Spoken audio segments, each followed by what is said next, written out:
Good afternoon, everyone. On this April 8th of 2021, I'm Mayor Diana Broderson, and welcome to our city. Wow, I can't believe it's April 8th already. Last year, 2020, seemed like it took forever to get over, and now here we are, 4 months already into 2021. But we're zooming right along. We have a great show lined up for you. We're highlighting the Muscatine Arts Center today, so we have with us Director Melanie Alexander. But before that, I just wanted to do a couple of quick announcements. First of all, on the vaccine issue, you know that as of Monday, it was opened up for everyone to be able to get a vaccine in Iowa that's over the age of 18, I believe. It might be 16, but I think it's 18. And so that puts a lot more people in the pool that are trying to access the vaccine. They only have a limited amount, but a lot of people wanting to get it. So the medical community is just asking for your patience as you try to get your appointment scheduled. And you know, if you need any help with that, there's a variety of ways. There are several apps that you can use. And if you're having trouble navigating, you can call Senior Resources 263-7292. They are more than happy to be able to help you get an appointment or answer any questions that you might have. You can also just call 211 and they'll be able to help get you hooked up with the vaccine appointment as well. Also, spring is here and summer is going to be here before we know it. So while we look forward to the great weather to enjoy, sometimes it's not always great weather. Sometimes it's bad weather. So the National Weather Service and Muscatine's Emergency Management is asking us to take some time in advance to prepare a severe weather plan with our families. There's some good information and some good plans to be able to help you do that. You don't have to start from scratch.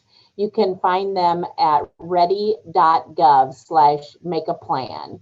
It's always a good idea. You know, we always think that really bad weather is not really going to happen to us, but it has. You know, we have precedents right here in Muscatine. We had a tornado in '07 go through our backyard. And a lot of people in our community have been impacted over the last several years by bad weather. Certainly last year we had the derecho go through, and it's just a good idea to make sure that you know how your family is going to be safe during severe weather. So please take some time and do that if you like.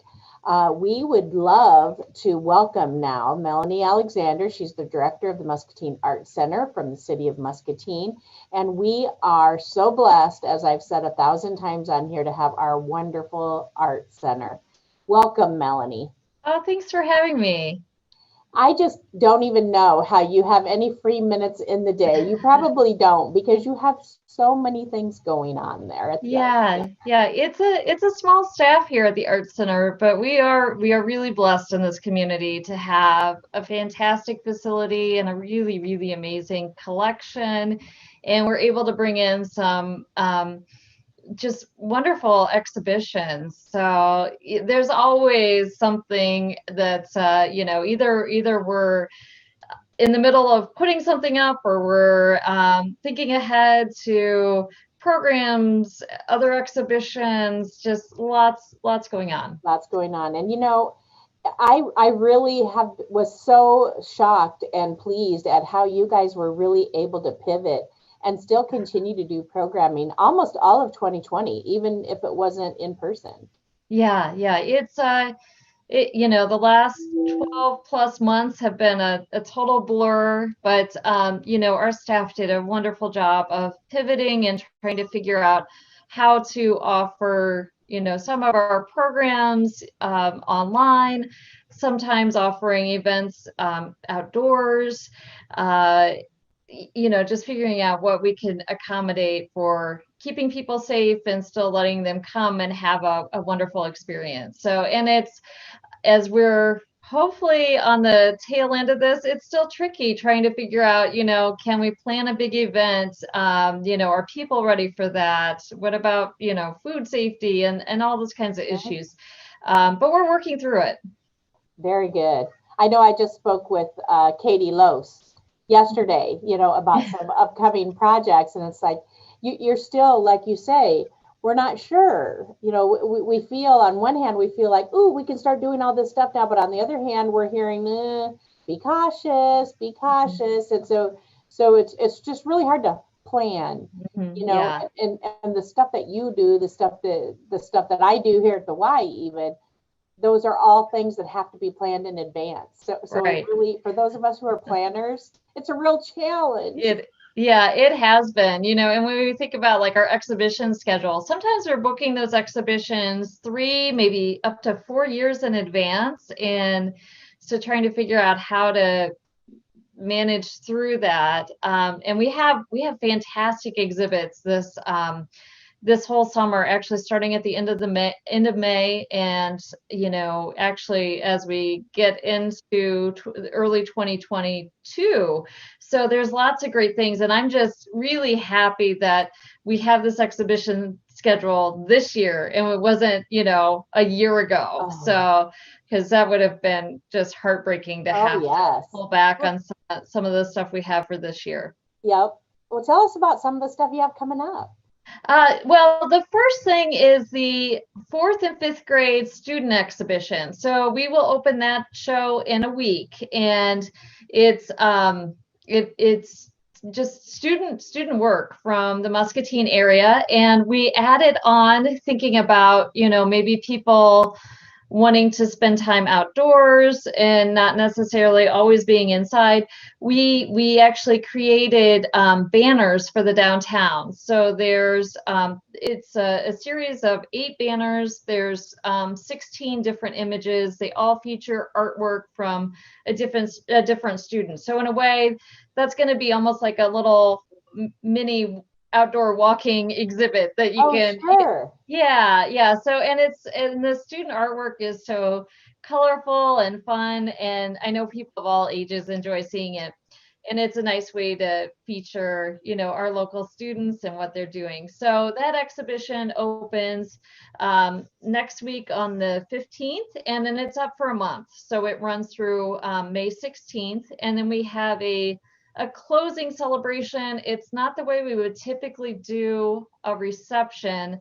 We're gonna have more like to-go bags for refreshments, so families can pick those up instead of trying to serve food indoors. We're gonna have some take and make projects, so kits in a bag for the student, for families to complete back at home. We also, over last fall, worked on our Calliope, and we put in a MIDI player, so it no longer has to run on the paper rolls. It's like a digital player. So we're going to set the Calliope outside, so people will hear that. So it's a little different, like I said, we're still kind of adjusting for COVID times, but people can still come in and see the exhibition, and hopefully spend a little time enjoying the grounds and listening to the music. It's very carnival like, so in small doses maybe, but it's beautiful. Yeah. And then we also currently have up the Art Array 2021 exhibition. So this is a project of the Muscatine County Arts Council, and there's I'm trying to remember here how many artists,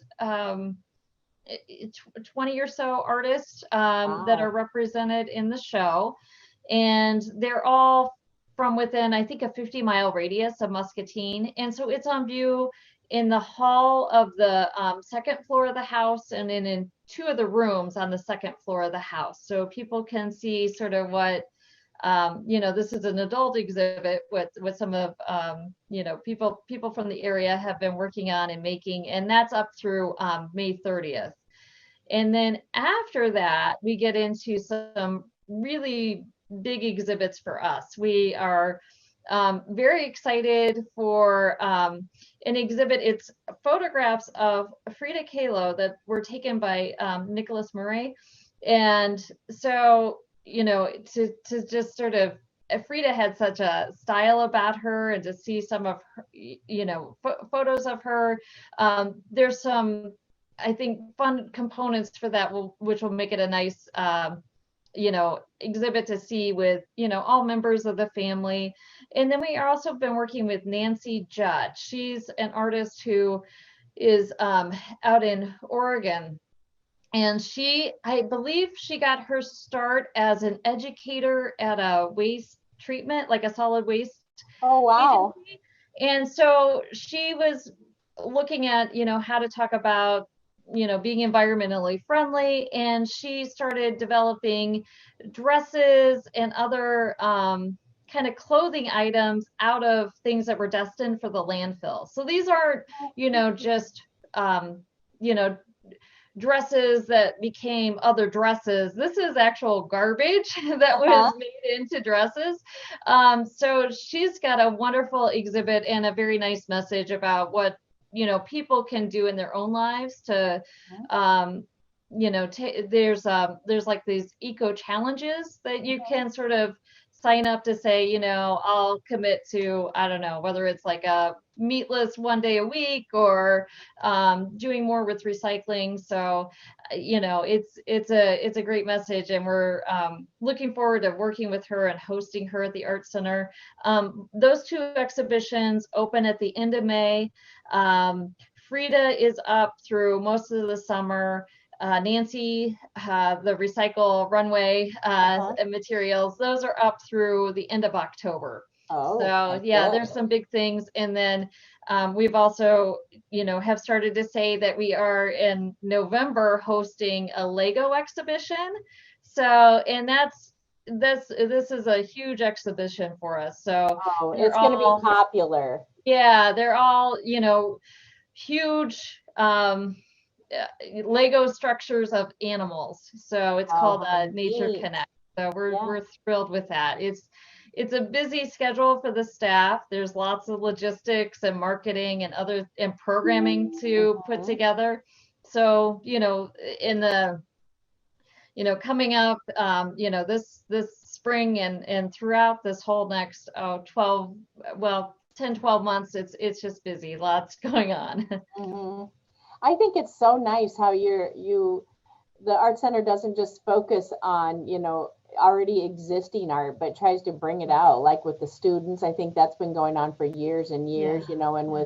with the artists pieces from right here in our area, I just think that is such a neat idea to make Yeah. sure that, that you're thinking of art in a very broad way. Hmm. And I think that's what everybody really wants. Yeah, and we're always, you can go into the house and see, the Mississippi River collection, Oh, yes. that a lot of the wonderful paintings from that. Now, much of that collection is back in storage.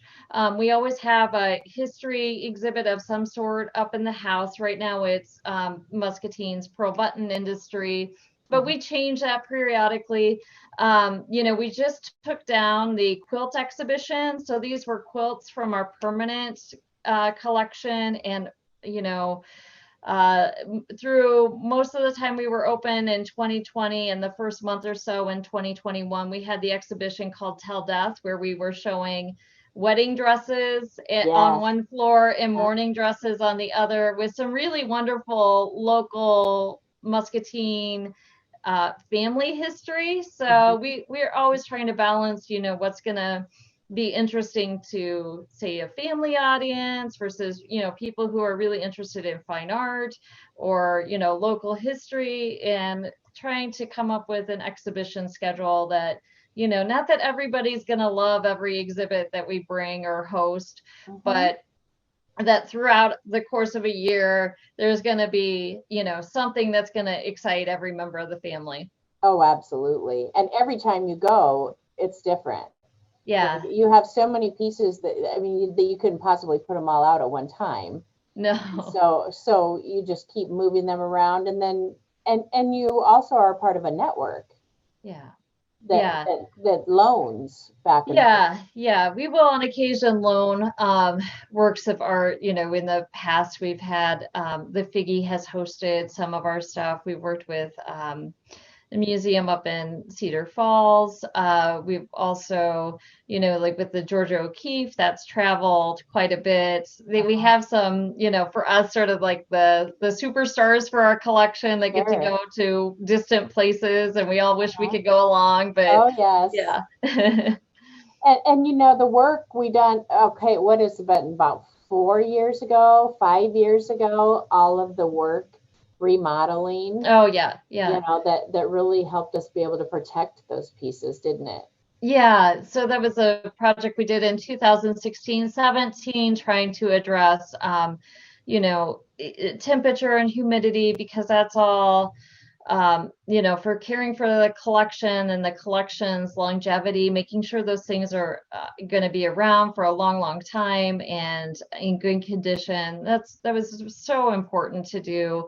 And we were also able to address lots of other issues too. So we added the Learn to Look room for families. Oh, yeah. Before, there was not a spot for, kids to go to. It would depend if we didn't have an exhibition that appealed to families. There was, kind of limited things for kids to do. But with the addition of the Learn to Look room, there's sort of a play space and a kid-friendly area where you don't have to worry about, oh, they can't touch anything, where it's like it's all hands-on. There's toys in that space. And yeah, there's I think Chad's pulling up some images of one of the rooms.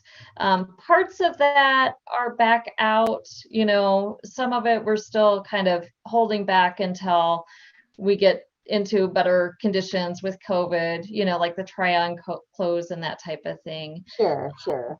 Yeah. So And this, it's been a great room to have. I know families have enjoyed it. Often they might come for one of our classes and then decide to go up and spend a little time up there. So oh, I it's bet they do that a lot. yeah. And it's been what? It's been 2 years now that we had the Muscatine Public Art Commission. Yeah, the Public Art Advisory Commission, I think it would have started officially July 1st of 2019. So it hasn't yet been 2 years that it was formed. And we've got a couple projects, that we're working on right now. We have organizations that have put in to create murals on the retaining walls between Hershey and Lucas on Hauser. And we're going to have a meeting with the organizations that are participating in that next week. And then we also had a call for, a request for qualifications for artists to submit ideas for the roundabout at Mulberry and Second, or maybe not even the center of the roundabout, but in the general vicinity of the roundabout. And so we're in the process. We had a nice response. There were 14 complete applications, and then one other that came from China. So it was kind of surprising that we had some from very far away put in for it. And the committees had a chance to review those applications, and I think we're going to have, it was some tough decisions to make there, but I think we'll have 3 artists to move on to sort of the next phase where they'll develop concepts, and then we'll share those with the public and have opportunities for some discussion about what people think belongs there. And so it's exciting to see. It's one of those kind of add-ons to my job. We've already got, plenty of balls in the air here at the yes. the I don't know Art how you could add on more, but yeah. And but we're we're just excited to see some of these projects move forward. And sure. Yeah.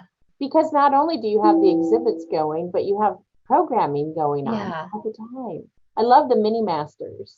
Yeah. So mini masters is for mostly for, say, kindergarten and under, but if there's an older sibling who wants to tag along, that's fine too, or somebody that's been coming to class for a while and wants to attend even once they're school age, that's great. So we offer that on Wednesday mornings at 9:30 and on Thursday afternoons at 3:30. And we are now requiring reservations because we cap out at 10 people total. So and that includes children and, caregivers, adult, grandma, whoever, parent, grandma, whoever happens to come. So we've been kind of monitoring how things are, evolving, but that's been, how we've managed through with some of the restrictions and other concerns. And we Sure. do have people wearing masks when they come to class. Okay. Yeah, but it's a class that there's a theme for each month. And so those themes, they change. It's a new theme every month. And then within each week, there's a book that's selected for that week. And Katie is our program coordinator. She reads the book. And then the kids and their, caregiver actually start out with like an activity before we read the book, just a small thing to get started. And then they have the story and then create a bigger project after that. And so it's a fun class. It's a nice way for especially the little kids to work on those fine motor skills and Mhm. kind of get used to the idea of being in a classroom and working with a teacher that's not mom or dad or somebody they see on a regular basis. Sure. And So inspiring their love of art early. yes, yes. Well, and we want everybody to feel like the art center is a place where they are welcome, and that there's activities that they can do with their young children. There's activities for the school age children, even as people are settling into as for themselves, wanting to pick up additional skills or just connect with others who are interested in crafting or doing art, that they have a place to go to. Mhm. So we have some wonderful adult studio classes too. And there's always, tons of different types of activities that happen over the course of a month. So Because yeah, it's not just painting. I've seen that, with the Mhm. adult classes, it's not just painting. So just Right. maybe painting isn't your foray, but there's certainly a lot of other things. Yeah, yeah. So a typical month we will have Veda Baker teach what we call Red Barn Studio. And so she often does watercolors or things in acrylic, but not always. Sometimes she'll do something like make a bracelet or more on the crafting side too. And then Katie Lose will teach a DIY type of class. So, in the past they've done like barn board signs. Let's see, I think she did a macrame class. So, Oh, and typically they're set up for people who it doesn't matter if you have no experience whatsoever. You can still come and pick and learn a new skill or and if you've been working on some of these things, then people can help you fine tune or maybe give you some other, hints or things to work on. oh, sure. So, Plus the yeah, socialization is valuable as well. yeah, Will there yeah. be an ice cream social this year? So the ice cream social is typically held the last Sunday in June, and we felt like that might be pushing it a little Yeah. too early. So instead, we are offering a family picnic day, and I believe it's on June 18th. Um, Oh, nice. so people can come with their picnics and blankets and enjoy some outdoor activities. We'll set up some games. Last year we offered a family picnic, and we had it so that the kids could actually paint our big windows in the courtyard, Oh, yes. and we had croquet set up and some other yard games, and then there'll be a make and take type of bag to pick up so you can complete studio, like little craft projects at home.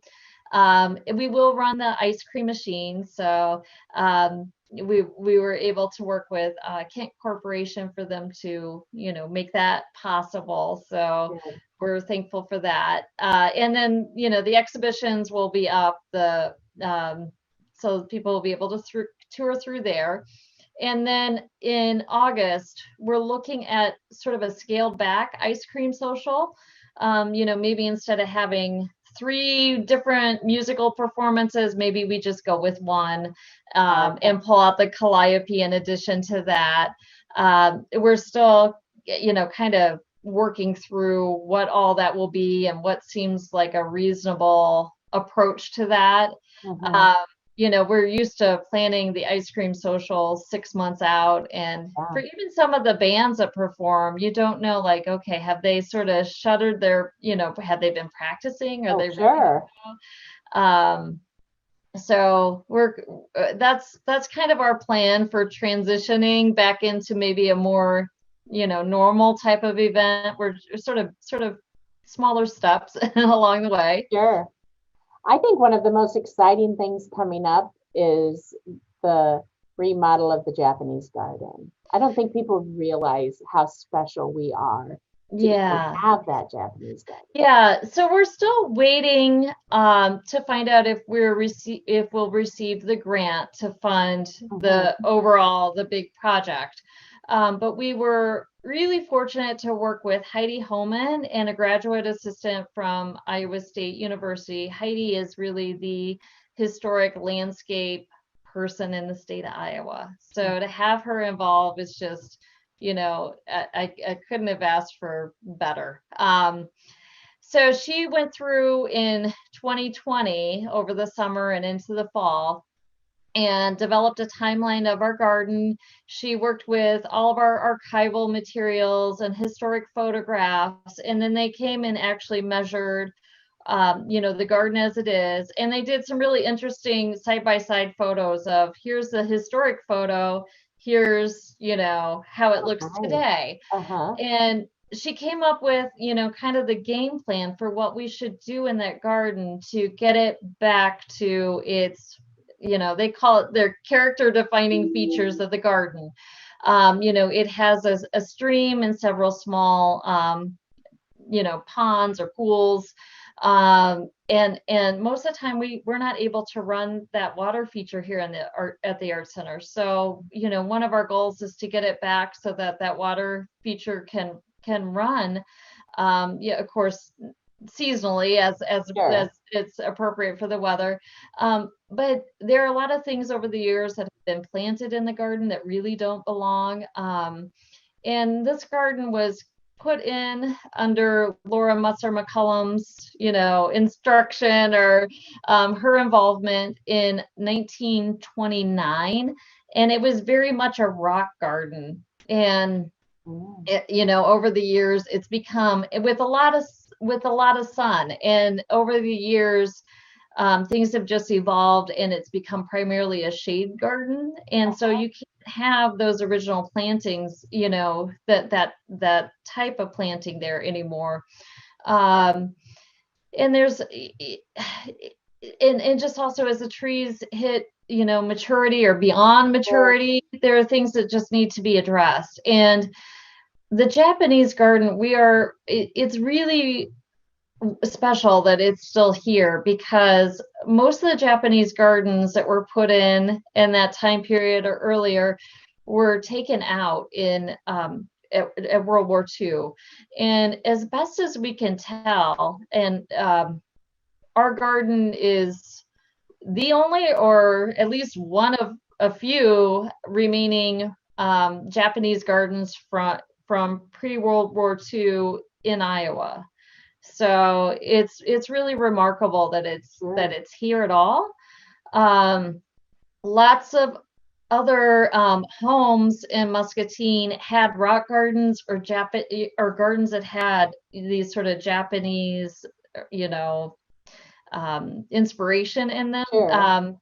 But over the years, either they were just neglected or different property owners had a different plan for that garden. And, so if there are people out there that know something of, hey, my neighbor used to have a garden, or I remember that back in whenever, we'd love to hear those The stories because stories. Yeah. yeah, we were able to get a grant through Humanities Iowa to hire the author Beth Cody. She wrote a book called let's see, it's Iowa Gardens of the Past. It was published last year.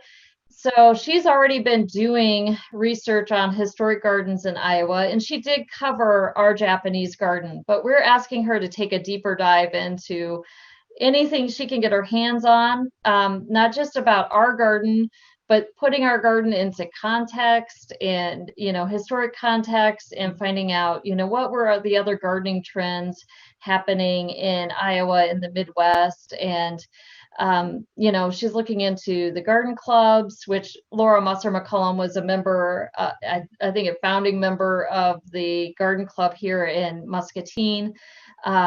So it'll be really interesting what she comes up with. Yeah. So even if we're not successful with the larger grant to fund, doing the changes in the garden this year, we know that Beth is going to be doing her research. And so we're going to be, much more knowledgeable about that garden, and we'll have some public information about it. We're heading in the direction of having a small booklet just about the Japanese garden.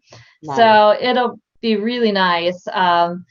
Yeah, it'll be a change, in the garden, but I think we are also going to gain so much. Yes. It's always hard, when you have to take on a project and change it, but I think that in the end, it's going to be in a place where it's more true to what it was. More authentic, more, yes. Yeah. Yeah, and preserving the actual foundation of it. That's so exciting. So exciting.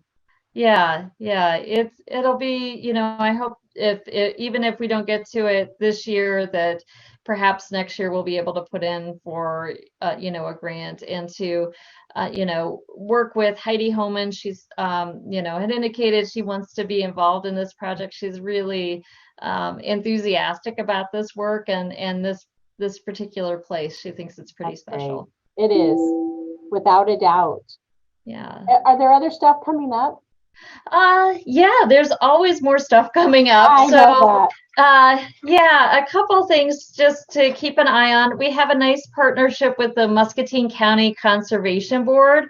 We're doing nature in the garden. Speaking of the garden. Oh, yeah. So on May 22nd, in the morning, Michelle Burns is bringing some snakes. Our daughter. I got to put that little plug in.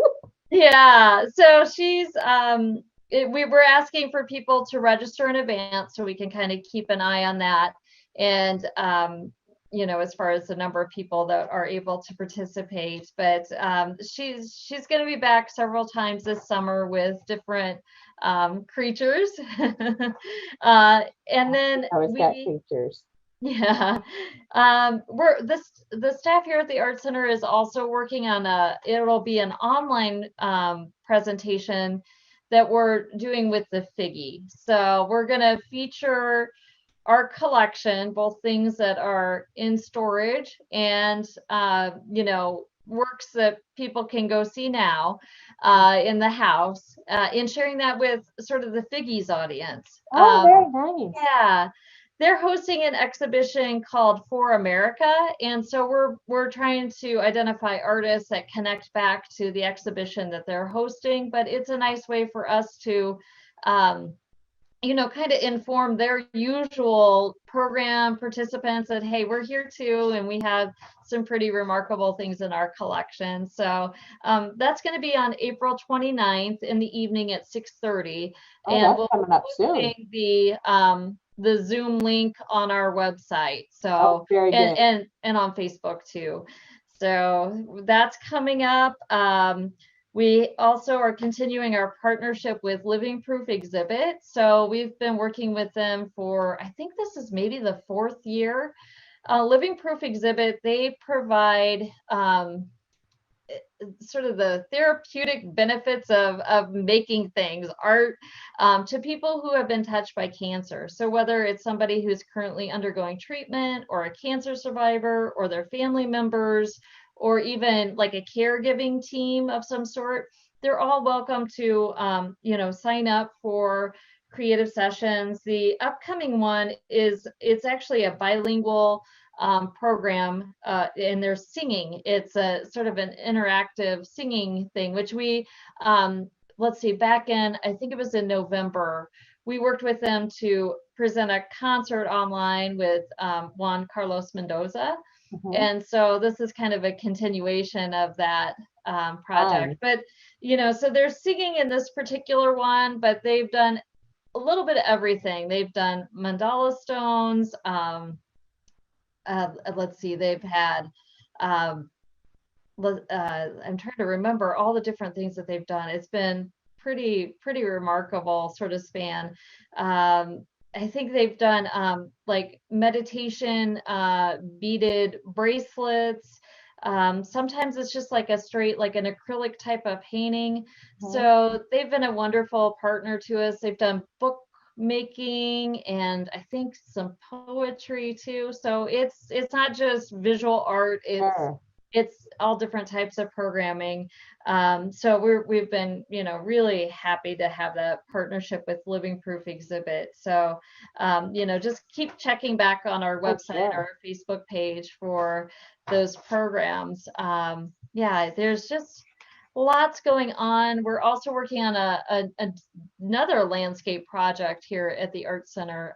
So where the Jane House was located before, Mhm. next door to the Art Center, that's also Art Center property. And people have driven by Mulberry have probably noticed the orange like barricades. Yes. Um, we're getting ready to, we lost two really large beech trees there, a couple years ago. Mhm. And we had the opportunity to commission artist David Zahn. He works in bronze. He's done a figure of a dancer, and we're going to install that there. And we're doing the landscape work this summer. So Oh, to get that's prepared. yeah, so it'll start to look more like a space that sets itself apart from just being another house on Mulberry, which the historic house up front can kind of blend Thank into the you. neighborhood. Yes. Yes, definitely. So yeah, it'll be almost like a little mini park or something. Mhm. Yeah, Sure. Nice. yeah. So are you completely open to the public now? Yeah, we're back to our regular hours. So it's Tuesday, Wednesday, Friday from 10 a.m. to 5 p.m., Thursday from 10 to 7, and then Saturday, Sunday from 1 to 5. Mhm. And, we do want people to continue to wear their mask and to sort of maintain that, social distancing. Um, a lot of our classes, if in the past it was something you could just walk into, we need a reservation in advance for that. And some of our classes fill up pretty quickly. So, Mhm. be sure to call. And yeah, I mean, we're pretty much back. Our mini masters class, we continue to offer videos of the projects and the story being read, and you have to join. There's a special mini masters Facebook page. You have to join that and Okay. get permission to be part of the group. So, but it's an easy process to Sure. just contact us on Facebook. um yeah, we're back, but it's still, events are a little different than they would have been Sure. otherwise. We're of course working with the schools on the student exhibition, but are we seeing, school groups coming through right now? We're no, Oh, their schools aren't ready for that either. yep. But We're easing back into things. easing Yeah. back into things. Easing back And in. yeah, we also did the Muscatine and the Civil War outreach program, which was going out into the schools, a little more than a year ago. We transitioned that to be a video produced thing, so you can actually go in and watch all the video segments. So these are the letters of Daniel Parvin. He was a Muscatine Civil War soldier writing home, and so we had two local actors portray Daniel and his wife. And so they're broken up into 6 segments, and kind of a nice easy way for people, spend 5 6 minutes watching the video and get kind of an idea of what was on the mind of this particular Civil War soldier from Muscatine. Yes. Amazing. Yeah. The huge diversity of art that you have is just amazing, and how you're able to attract people of all ages and backgrounds, and Yeah. it's just fabulous. Yeah, well, thank you. We're, like I said, we've got great things to work with and really interesting stories here. It was and we hold all these things in trust for the people of Muscatine. So, they're generations of people have given, whether it's family heirlooms or works that they have collected, Mhm. so that they can be enjoyed by people here in the community. So, we're fortunate, that's how the collection was built primarily, Oh, was just, yes, you yes. know, yeah, You've had so many, I know, gifts from people in the community yeah, that are now able to be treasured and shared by so many. What a wonderful legacy that they have been able to leave that for generations to come. And you yeah. guys do such a fine job caring for all of those things. And I know that you certainly network with other art museums. And we always talk about how fortunate we are here in Muscatine to have one of this caliber. Hmm. It really is unique for Yeah. a town, a city our size to have this quality of an art center, isn't it? Yeah, absolutely. So we also, to top it off, between going through COVID and pivoting and, getting ready for all these big exhibits, our staff has also been going through the reaccreditation process Oh through my the goodness. American Alliance of Museums. And we just wrapped up our peer review. It was a virtual site visit. Usually they come to you, but, we had to do it online. So we just finished that at the end of March, and um, it takes until, I think, the accreditation commission meets in towards the end of June. So it'll be some time before we sort of hear back on everything, but that's a major undertaking. It's typically it happens once every 10 years. AAM, the American Alliance Museums, they redid their process. So it's actually been 15 years since we've gone through it. Wow. And it's everything. It's, how do you take care of your collections? How do you, are you prepared for a disaster?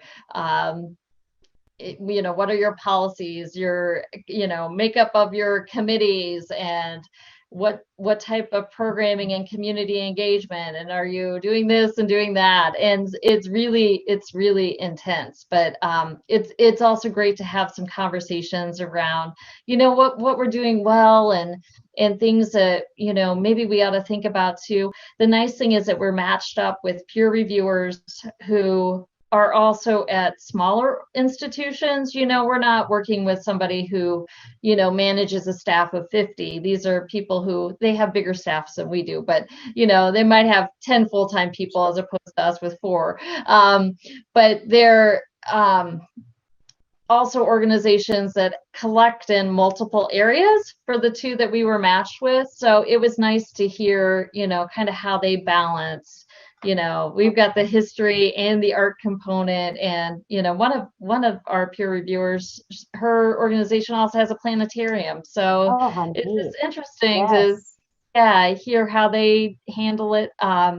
But it's a good chance for the staff to reflect on all the things that we've been able to accomplish in recent years, and think about how are we pivoting out of COVID and what's coming next. So, in the end, it's a very good thing, but it's a Yes. lot. I just actually finished in March our reaccreditation for the Y. Mhm. And we do it every 5 years. And it takes about 2 years to get through it. Yeah, yeah. There's like 140 standards. Hmm.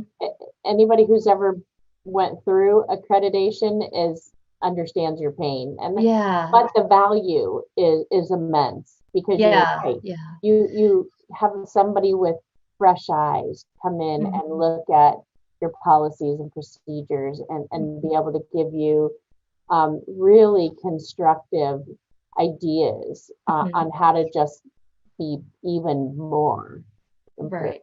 and to be able to say, oh yeah, I never even thought about that, and Yeah. it's a really valuable tool, and to be able to successfully complete it really says a lot for the caliber of Yeah. you and your staff. Yeah, and it's the type of thing that it's, while we really started doing paperwork pretty intensively about a year ago, Mhm. it's really the type of thing that you spend, you think about all the time. It's Uh-huh. not just, oh, this is coming up, we better fix these things. It's like, Mhm. if you're going to fix it, you have to think about these things 5 years in Oh advance, yes. Oh whatever it yeah. is. Yeah. The other thing is that, you think about how many museums are in the United States, and it's like tens of thousands of museums in the United States. And for the number, I'm trying to remember the accreditation numbers offhand. I think it's like 1,100 museums are accredited. That's So not a big percentage. no, it's not. It's not. Oh, So it's a big deal to, be accredited and know that you're okay. meeting those best practices and are trying to be connected with your community and serving, fulfilling your mission and all that good stuff.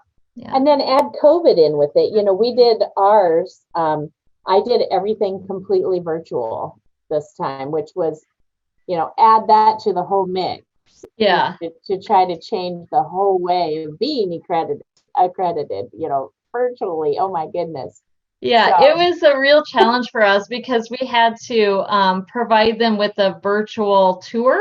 uh-huh. And, we have 4 buildings that are all connected, but you can't go, say, from like basement to basement. You've got to go up a set of stairs, down a long hallway, around a corner, and down another set of stairs. It's like it was really hard to convey to them, like, here's how you're moving through space. Yes. And by the time we film, and they want every, nook and cranny. So it took some time to put that together, to show, our attic spaces, our basement spaces. Here's what the public sees. Here's Yeah. the rooms. It's everything. And then when it's over, you're like, oh my goodness. Yeah. We're still kind of, like I said, we just had our peer review, the online visit at the end of March. And so I spent the first week of April trying to get caught up on all the other things that kind of Had to go to the side, right? and we're starting to, kind of come out of that and take care of all the stuff that's coming up this spring and summer. Very good. Yeah. Have we missed anything coming up that you wanted to highlight for us today? Yeah, I think I'll be joining you in about 2 weeks with Chuck Swanson. So That's there's some right. news there with Ballet Des Moines coming on, Big and news, big yeah, exciting event coming up. yeah. We So look that's forward to great hearing for more about that. Yes. yeah, it's great for the community, and the Art Center is happy to. Hancher's always been a wonderful partner, and and we have really, I think, Dick and Mary Jo Stanley to thank Oh, for that tight yes. relationship with Hancher and Muscatine, and um, so yeah, I look forward to talking to you a I little do bit more too. about that. I do Chuck will too. be on though, so I'll Yes, let him share all the good news. that sounds great. Well, thank you so much for joining us today and highlighting a little bit more about what's going on at the Muscatine Art Center. And like you say, it belongs to the people of Muscatine. Yeah. That's our art center, and how lucky we are. So thank you so much. Yeah. Thank Appreciate all you. you do and all of Glad your to be staff. on anytime. Absolutely. Thank you so much. Well, folks, next week we are looking forward to visiting with Dr. Naomi D. Winter from MCC, and she's going to talk to us about some very new, exciting programs that she's got started there at MCC and how they're going to be such a big benefit to our community. Tonight, there's a Muscatine City Council meeting at 7 p.m. It's an in-depth meeting. We're going to be hearing presentations on Hershey Manor and the proposed multi-use facility in the old Iowa Department of Transportation building on Lake Park Boulevard, kind of next to the old Moose and Happy Joe's area there on Lake Park. The public is invited to join us virtually. You can find the log-on links and the agenda on the City of Muscatine website. Big, huge thanks to our guest, Melanie Alexander, not just for joining us today, but for all she and her staff do to protect and highlight everything from the Muscatine Art Center for all of us.